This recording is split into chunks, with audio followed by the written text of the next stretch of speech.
Hello, and welcome to the Sea of Cortez Demon. As a warning to this video, it will include many images of sharks, particularly great whites and megalodons. None of the images are graphic, but if you suffer from galiophobia, which is the irrational fear of sharks, this video may not be for you. I too have this fear, but still enjoy looking at sharks. Also, this video is in no way meant to demonize sharks, even though in saying that, this one is actually called the Black Demon. I seem to recall including this creature in my Megalodon video, but honestly thought it deserved more of a closer look. This may actually turn into a revisit of the previously mentioned video, since some information can be hard to find. The being has a long history of sightings and has led many to believe that a creature once thought to be extinct might actually still roam in the oceans. What is known about it, and could it possibly be something entirely different? So let's get into it. The Sea of Cortez, also known as the Gulf of California, or Vermilion Sea, is located between the border of Mexico and the Baja California Peninsula. Within its waters hosts one of the largest ecosystems on the planet with many diverse species.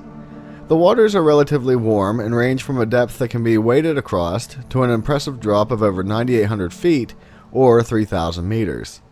While the location is quite beautiful, under the surface it is said that a prehistoric beast lurks, waiting to attack. This creature is simply known as the Sea of Cortez Black Demon, which for the most part resembles the shark long thought dead, known as the Megalodon. For years, local fishermen have told tales of sighting a huge shark swimming in the waters that resembled a great white, but was black and white rather than the typical gray and white.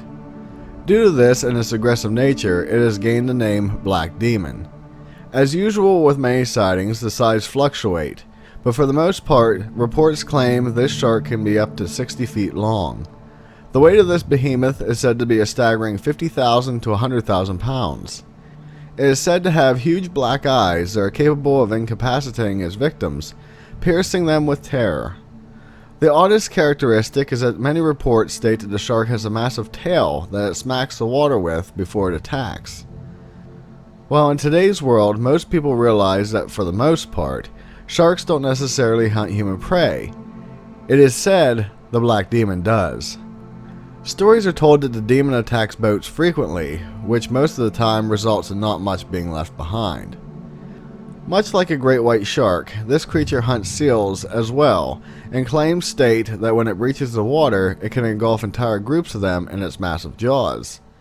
Not only this, but there are tales of the beast attacking large whales, leaving half-eaten carcasses on the beach with massive bites taken out of them.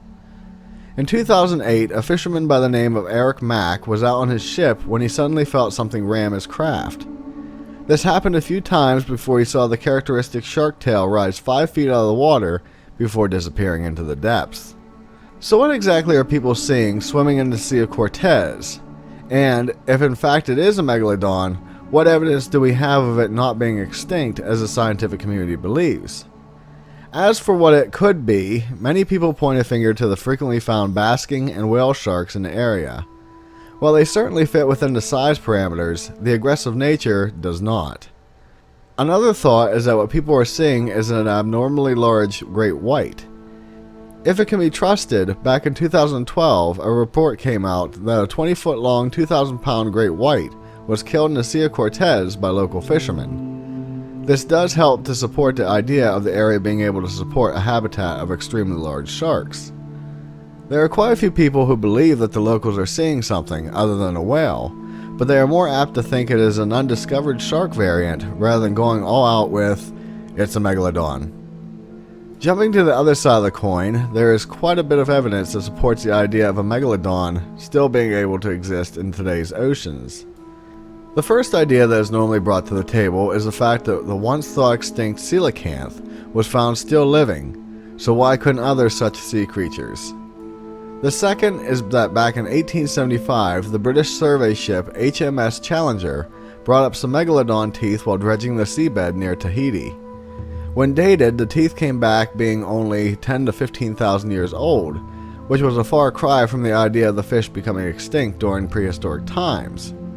I will note that while the dating was done by a reputable organization, many questioned the ability to accurately date the teeth. One of the most interesting theories I've seen is that some postulate that the Megalodon didn't disappear, but rather went deeper down into the ocean. Something that I recently found out that may lend some credibility to this idea is that for some reason, the deeper in the ocean we go, the larger the creatures seem to grow. I originally would have thought this would be the opposite due to the pressures that are exerted on a living being once you get so deep.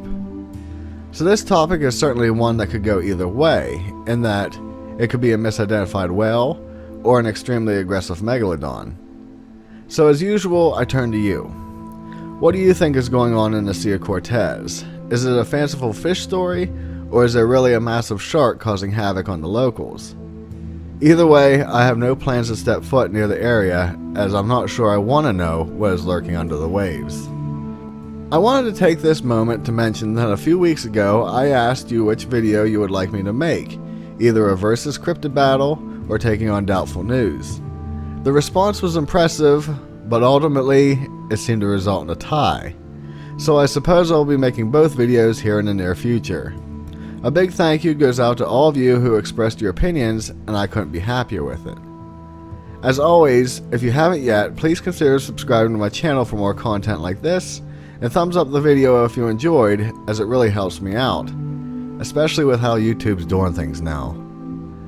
With that, be safe, and I'll see you in the next one. Later.